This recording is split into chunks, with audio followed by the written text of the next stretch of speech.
നിങ്ങളുടെ favourite shows ഇനി ഒരിക്കലും മിസ്സാവില്ല. ഇപ്പോൾ C5 കാണും നിങ്ങളുടെ ഫേവറേറ്റ് ഷോസ് തികച്ചും സൗജന്യമായി. ഈ തറവാടിന് ഈ നാശങ്ങളൊക്കെ വരുത്തി വെക്കുന്നത് ഇവള ഒറ്റ ഒരുത്തിയെ.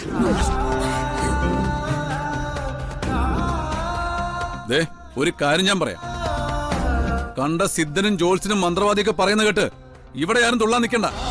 3 മക്കളെ ജനിപ്പിച്ചെങ്കിലും നിങ്ങൾക്കൊന്നും അവരോടായിരുന്നില്ല പ്രിയം, പുറത്തുനിന്ന് വന്നവരോടായിരുന്നു. മകനേക്കാൾ കൂടുതൽ സ്നേഹിച്ചത് അവന് തുണയായി കൊടുത്ത ദത്തുപുത്രിയെ. സാവിത്രി, വാക്കുകൾക്ക് പരിധിയുണ്ട്. അച്ഛന് പൊള്ളും. എന്തിനും ഏതിനും പുരാണം ഉദ്ധരിക്കുന്ന ആളാണല്ലോ അച്ഛൻ. അതിലെ കഥാപാത്രങ്ങളും അവരുടെ മക്കളും ഒക്കെ അച്ഛന്റെ മനസ്സിലുള്ളൂ. ചേച്ചി മതി. നിനക്കെന്റെ അവസ്ഥ മനസ്സിലാവണമെങ്കിൽ ഞാനിപ്പോ നിൽക്കുന്നിടത്തേക്ക് നീ വന്നെത്തി നിൽക്കണം ജഗദീഷ്. ഇവര് നിന്നെ എത്തിക്കോ അവിടെ.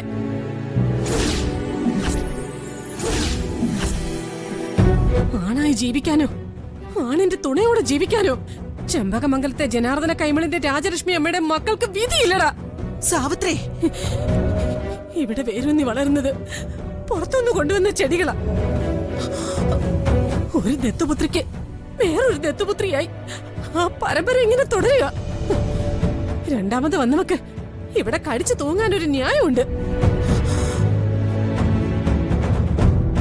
എന്റെ മകന്റെ ചോരയിൽ പിറന്ന കുഞ്ഞ് അവളുടെ ദത്തുപുത്രിയാണത്രേ. എവിടെ പിടിച്ചാലാ അമ്മയും അച്ഛനൊക്കെ വീഴുകയെന്ന് അവർക്കൊക്കെ നന്നായിട്ട് അറിയാം. അവരൊക്കെ തഴച്ചു വളരുമ്പോ ഞങ്ങളൊക്കെ പടുമരങ്ങള്.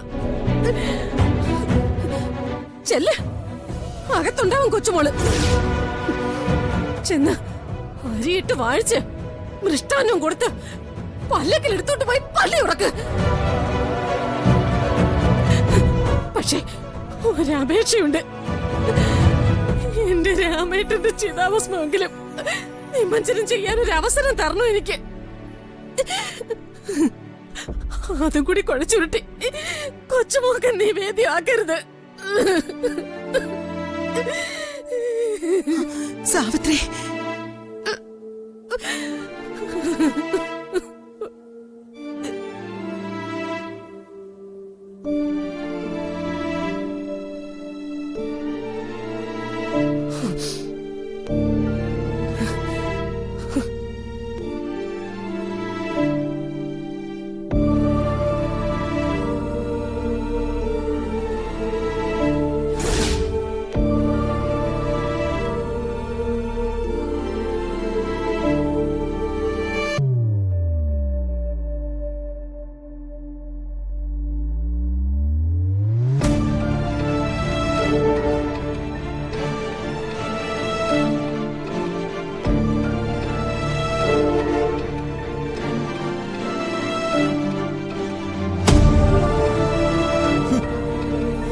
എങ്ങും കണ്ടിട്ടില്ലാത്ത ഒരു അമ്മ മകൾ ചോറൂട്ട്.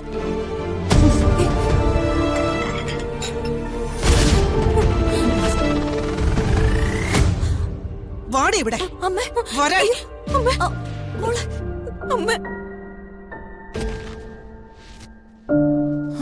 വാടി അങ്ങോട്ട്.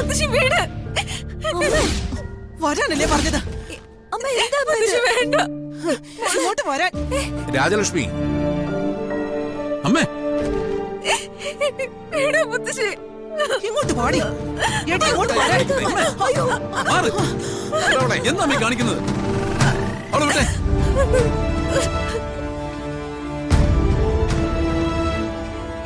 എന്തക്രമമായി കാണിക്കുന്നേ? ഇതൊന്നും ചോദിക്കാനും പറയാനും ഇവിടെ ആരുമില്ലേ? എന്റെ കുഞ്ഞിനൊന്നും ചെയ്യല്ലേ. പിന്നെ നിന്റെ ഒരു കുഞ്ഞ് എവിടേക്കെങ്കിലും പൊയ്ക്കോ.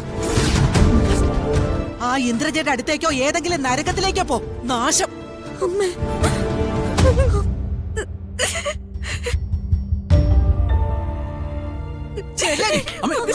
ആ വൃത്തിവിട്ടവളുടെ അടുത്തേക്ക് ചെല്ല്. വിടടാ.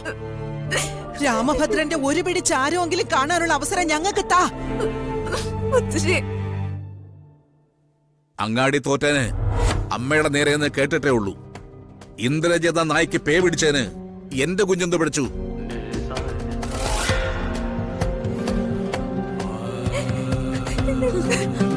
അമ്മേ, രാമേട്ടന്റെ മരണത്തിൽ എല്ലാവർക്കും ദുഃഖമുണ്ട്. പക്ഷെ അതിന് പാവപ്പെട്ട എന്റെ ഈ വലിയേട്ടനെ കുഞ്ഞെന്ത് തെറ്റാ ചെയ്തത്? ഈ നാശം പിടിച്ചവള് കാരണമല്ലേ ഇന്ദ്രജ ഈ ദുഷ്ടത്തരങ്ങളൊക്കെ കാണിക്കുന്നത്. മുത്തശ്ശി, അമ്മ ഇന്ദ്രജ കാണിക്കുന്നതൊക്കെ അവസരം മുതലാക്കാനാ. അവള് മീനാക്ഷി അങ്ങോട്ട് വിളിച്ചിട്ടുണ്ടെങ്കിൽ അത് മീനാക്ഷിയോടുള്ള വാത്സല്യം കൊണ്ടൊന്നുമല്ല, നമ്മൾ ചെമ്പകമംഗലക്കാരെ തോപ്പിക്കാൻ വേണ്ടിട്ടാ. ഈ തറവാടിന് ഈ നാശങ്ങളൊക്കെ വരുത്തി വെക്കുന്നത് ഇവള ഒറ്റ ഒരുത്തിയ.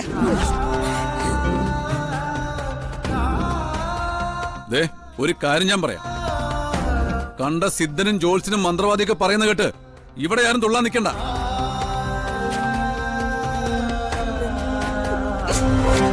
രാമേട്ടന് ഇല്ലാതായ ദുഃഖം ഉൾക്കൊണ്ട് തന്നെ പറയാ. ഇവള് എന്റെ വലിയേട്ടന്റെ മോള. അവളുടെ ഭർത്താവോട് നിൽപ്പുണ്ട്. അവനുള്ളപ്പോ എന്റെ ഇടപെടലിന് ഒരു പരിധിയുണ്ട്.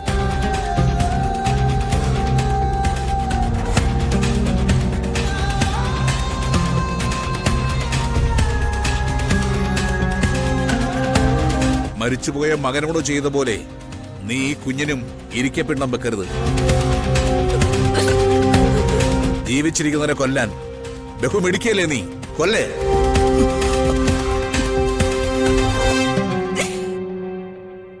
അതിന്റെ കൂടെ തെക്കുംപുറത്ത് ഈ ഭക്തന് കൂടി ഒരു പട്ടണ ഒരുക്കിയേക്കാം.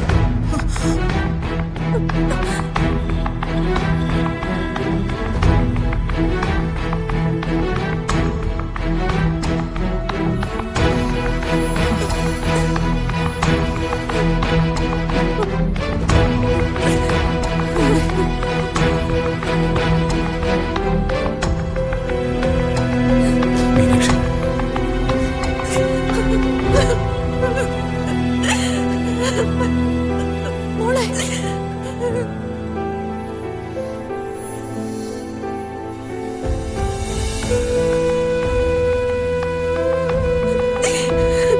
മോളെ നിൽക്ക്. നിൽക്കാൻ മീനാക്ഷി, അവിടെ നിൽക്കാൻ. ഞാൻ പോവാ അമ്മ. എങ്ങോട്ട്? എങ്ങോട്ടാ നീ പോകുന്നേ? എങ്ങോട്ടെങ്കിലും. ജീവിക്കാൻ മാർഗമില്ലെങ്കിൽ മരിക്കും. എന്റെ മോളെ, നീ അങ്ങനൊന്നും പറയല്ലേ. പിന്നെ ഞാൻ എങ്ങനെ പറയാനോ അമ്മ? നീ വാ, ഞാൻ പറയട്ടെ. വാ. എന്നെ ആട്ടി പുറത്താക്കിയ വീട്ടിലേക്ക് ഞാൻ തിരികെ വരാനോ? അതിലും ഭേദം എനിക്ക് മരണമല്ലേ അമ്മ? നിന്നെ ഇവിടെ ആരെങ്കിലും വെറുക്കുന്നുണ്ടോ? അവരെക്കാൾ ഇരട്ടി പേര് നിന്നെ ഇവിടെ സ്നേഹിക്കുന്നുണ്ട്. അതെന്താ നീ ഓർക്കാത്തെ? അത് മാത്രല്ല മോളെ, നിന്നെ താലി കെട്ടി നിന്നെ ഭാര്യയായി സ്വീകരിച്ച നിന്റെ ഭർത്താവ് ഇവിടെയുണ്ട്. അവന്റെ അനുവാദം ഇല്ലാതെ നീ എങ്ങോട്ട് പോവാൻ? നിന്നെ ഇതുവരെ അവൻ തെറ്റിദ്ധരിച്ചിട്ടില്ല, വഴക്ക് പറഞ്ഞിട്ടില്ല. അവന് നിന്നെ ജീവനാ. ഇവരുടെയൊക്കെ മുൻപില് കാർത്തിട്ട് നിസ്സഹായനോ അമ്മ? ഒരു നിസ്സഹായനുമല്ല. ഡൗൺലോഡ് ചെയ്യൂ C5 ആപ്പ്. കാണൂ എല്ലാ എപ്പിസോഡുകളും സൗജന്യമായി.